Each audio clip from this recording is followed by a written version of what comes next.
8 fugitives thought freedom was within their grasp. They had planned everything: the stolen vehicle, hidden safe houses, new identities across the border.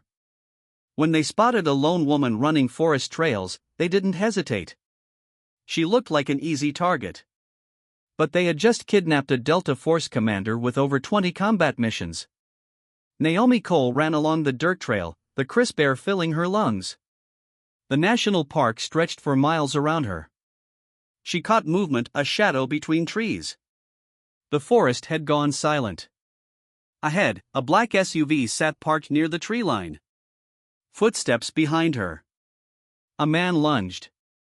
Naomi sidestepped and slammed her elbow into his jaw. He collapsed.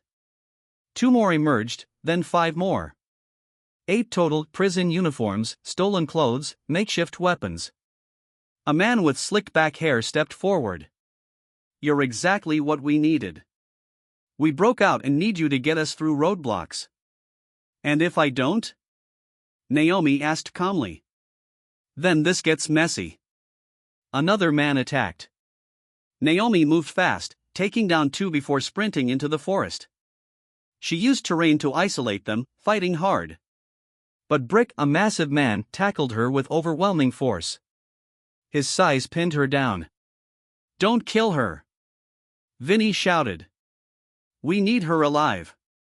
They bound her and dragged her to the van. Inside, tensions flared. Slim gripped a pistol nervously. Rust wanted her dead. Vinny tried maintaining control. "We use her at the roadblock, then dump her," Vinny said. "You're already turning on each other," Naomi observed quietly. "No backup plan." At the roadblock, they positioned her in the passenger seat.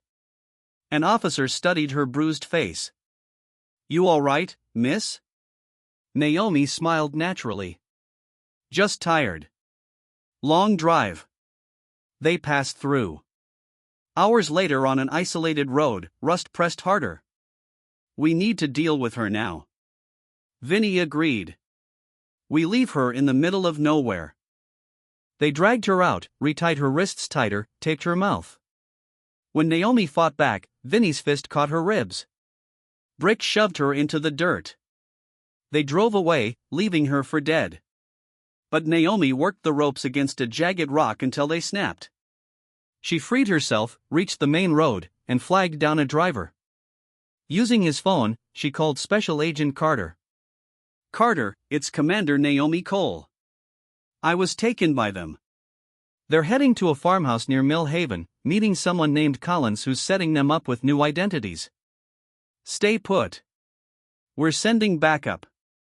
You know the answer to that." Naomi tracked them to a truck stop. She followed one fugitive into shadows and took him down, extracting information. Then she chased down a second man. Both gave critical intel about Collins and the operation. Law enforcement raided the Mill Haven farmhouse. When Brick tried escaping through the barn, Naomi stopped him. Rust was captured. Collins was arrested and under interrogation revealed their final escape route, a smuggling pass near the western border. At the border, Naomi and tactical teams set an ambush.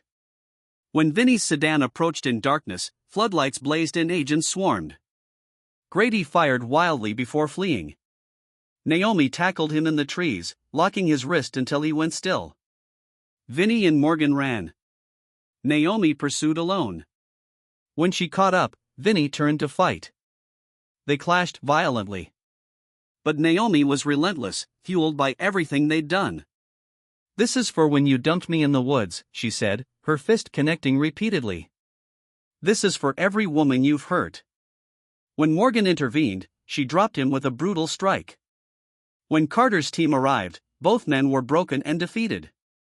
"I take it they put up a fight," Carter said. "Not much of one." All 8 fugitives were in custody. Federal escape charges, kidnapping, attempted murder, the charges buried them. Life sentences, no parole, maximum security. Hours later at the precinct, Carter leaned against the doorway. "Most people celebrate after taking down an entire fugitive operation. You just look angry. Because they almost got away. They're never walking out again." Life, no parole. Naomi nodded. Good. She knew there would always be more men like Vinny, more criminals who thought they were untouchable. But she would be ready. The hunt never truly ended.